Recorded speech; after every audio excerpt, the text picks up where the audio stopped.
Salem June 1 த bro action sports நடத்தும் முற்றிலும் பெண்களுக்கான 3 கிலோமீட்டர் வாக்கத்தான் மற்றும் ஆண் பெண் இருப்பாளர்களுக்கான மாரத்தான். பதிவு கட்டணம் ₹200 மட்டுமே. சீனாவுடன் வங்கதேசம் நெருக்கம் காட்டி வரும் நிலையில் இந்தியாவில் மீண்டும் வேகம் எடுத்திருக்கிறது கலாதான் பல்முனை போக்குவரத்து திட்டம்.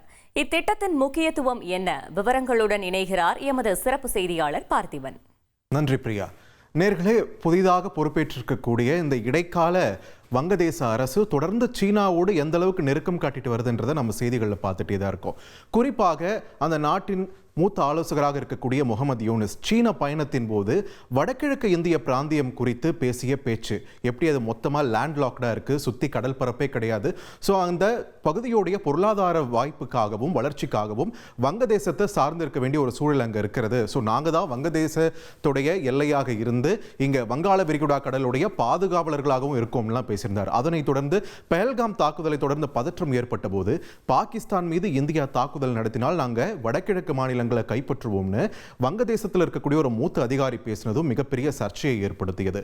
இந்த நிலையில தற்பொழுது வடகிழக்கு மாநில பகுதிகளை தொடர்ந்து வங்கதேசம் ஏன் டார்கெட் பண்ணிட்டே இருக்காங்க, அதை பற்றி திரும்ப பேசுவதற்கு என்ன காரணம் அப்படின்றத பார்க்கும்போது இன்னும் ஃபியூச்சரில் நம்ம இன்னும் ஜாக்கிரதையாக இருக்க வேண்டியது அவசியமாகுது. ஸோ வங்கதேசத்தை தவிர்த்து வடகிழக்கு பிராந்தியத்தை வலுப்படுத்த வேண்டிய ஒரு பொறுப்பு அரசிடம் இருக்கிறது. அதனைத் தொடர்ந்து தான் தற்பொழுது வேகம் எடுத்திருக்கிறது கலாதான் பல்முனை போக்குவரத்து திட்டம். இந்த திட்டம் ஏதோ நேற்று அறிமுகப்படுத்தின திட்டம் கிடையாது. கடந்த 2008ஆம் ஆண்டே இந்தியா மற்றும் மியான்மர் இடையே ஏற்படுத்தப்பட்ட ஒரு திட்டம். அப்பவே முன்னெடுப்பு பணிகள் எல்லாம் தொடங்கிடுச்சு. இந்த திட்டத்தின்படி வங்கதேசத்தை சாராமல் மியான்மரோடு இந்தியா வர்த்தக ரீதியாகவும் பொருளாதார ரீதியாகவும் இணைக்கப்பட்டு மியான்மரிலிருந்து எப்படி வடகிழக்கு பிராந்தியத்தை மேம்படுத்தணும் அப்படின்றது தான் இதனுடைய சாரம்சமாக இருக்கிறது. இதை செயல்படுத்துவதற்கு சற்று கடினமான ஒரு விஷயமா இருந்ததுக்கு காரணம் அந்த ரொம்பவே கஷ்டமான ஒரு நிலப்பரப்பெல்லாம் தாண்டி தான் இதை நம்ம கட்டுமான பணிகள்லாம் போயிட்டு இருக்கு அப்படின்றது தான். இந்த நிலையில தற்பொழுது வங்கதேசம் அதில் சீன ஆக்கிரமிப்புன்னும் போது பொருளாதார ரீதியான ஒரு ஆக்கிரமிப்பு, நிறைய முதலீடுகள் அங்கே போயிட்டு இருக்கிறது நம்மளால பார்க்க முடிகிறது. ஸோ ஒரு அச்சுறுத்தல் இருந்துகிட்டே தான் இருக்கு. அதனால தான் தற்பொழுது இது மீண்டும் ஒரு லைம் லைட்டுக்கு வந்திருக்கு இந்த திட்டம். இந்த திட்டத்தை பற்றி தான் விரிவான ஒரு விவரத்தை இந்த தொகுப்பில் பார்க்க இருக்கிறோம். இதில் குறிப்பாக நம்ம பார்க்க இருப்பது இந்தியாவின் வடகிழக்கு மாநிலங்களை மெயின்லேண்டோட இணைக்கக்கூடிய ஒரு பகுதினா இந்த சிலிகுரின்ற ஒரு பகுதி தான்.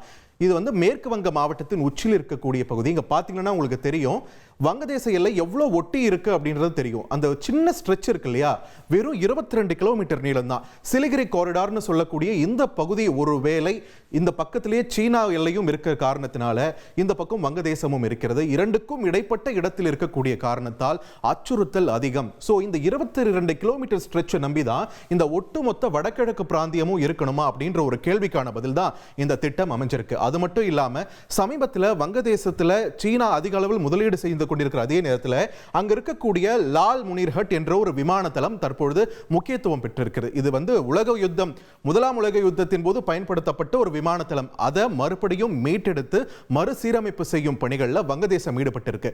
இது ஏன் இங்க நம்ம முக்கியமா பார்க்கணும்னா, ஒன்று நம்மளுடைய எல்லைக்கு மிக மிக அருகில் இருக்கிறது. இந்த சிலிகுரி காரிடார்ல இருந்து வெறும் 130 170 கிலோமீட்டர் தூரம் பயணித்தால் போதும் இதை வந்து அடைஞ்சிடலாம் அப்படின்ற ஒரு நிலவரமும் இருக்கு.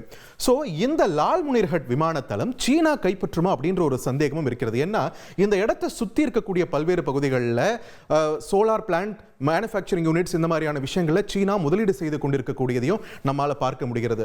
ஸோ இந்த லால் முனிர்ஹட் விமான தளம் வலுப்பெறுகிறதா அப்படின்ற ஒரு கேள்வி ஒட்டி தான் சிலிகுரி பகுதியில் நம்முடைய ராணுவம் தரப்பிலிருந்து சில போர் ஒத்திகை மாதிரியான சம்பவங்களும் கடந்த சில நாட்களில் அரங்கேறினதை நம்ம பார்த்தோம்.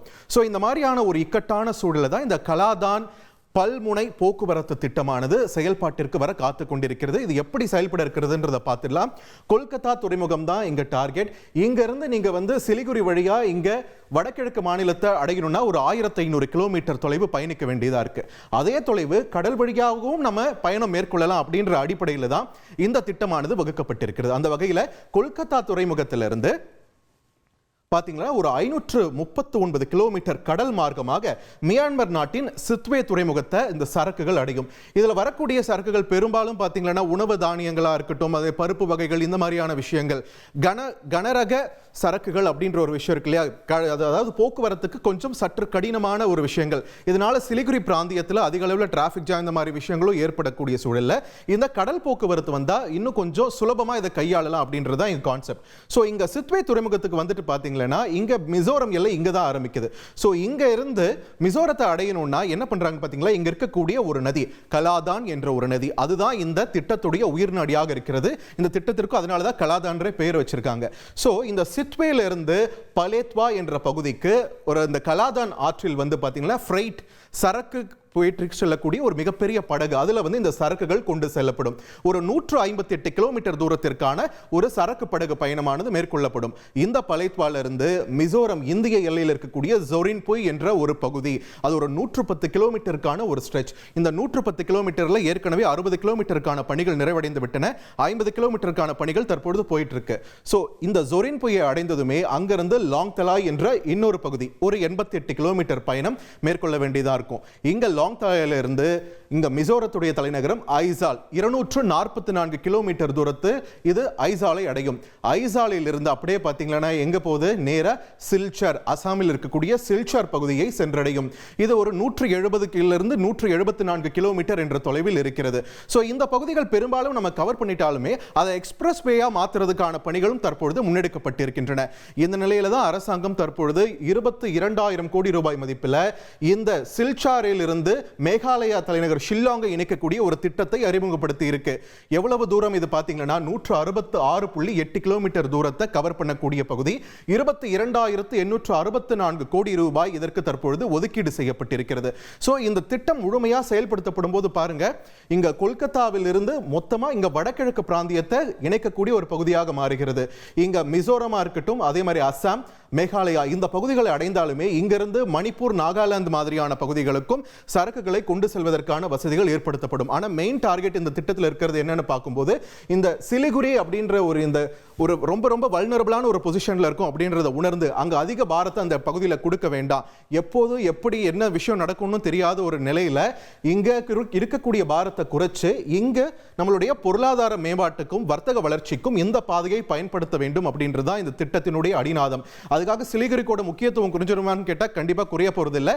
ஆனா அதனுடைய பலுவை நம்ம கொஞ்சம் குறைக்க போறோம். அதே நேரத்தில் வங்கதேசம் அங்க தற்பொழுது அதிகமாக முதலீடு செய்யக்கூடிய சீனா அவங்களுக்கு ஒரு தக்க பதிலடி கொடுக்கும் விதமாக இந்த வர்த்தக மேம்பாட்டு திட்டம் வங்கதேசத்தை விடுத்து, ஏதோ இந்த பிராந்தியத்தில் நாங்கள் தான் பாதுகாவலர்னு சொன்னாங்க இல்லையா, ஆனா இப்போ வங்கதேசத்தோட ரெலவன்ஸே இல்லாம இந்த திட்டத்தை இந்தியாவால செய்து காட்ட முடியும் அப்படின்றது தான் இந்த காலாதான் பல்முனை போக்குவரத்து திட்டத்துடைய அடிநாதமாக இருக்கிறது. ஸோ இது வரும் நாட்களில் வடகிழக்கு இந்திய பிராந்தியங்கள் வர்த்தக ரீதியாகவும் பொருளாதார ரீதியாகவும் இன்னும் வலு பெற போகிறது. அப்படி இருக்கும்போது தற்போதைய சூழல்ல வங்கதேசத்தை சார்ந்துதான் நிறைய வர்த்தகம் இங்க போயிட்டு இருக்கு அப்படின்றது கலை யதார்த்தம்.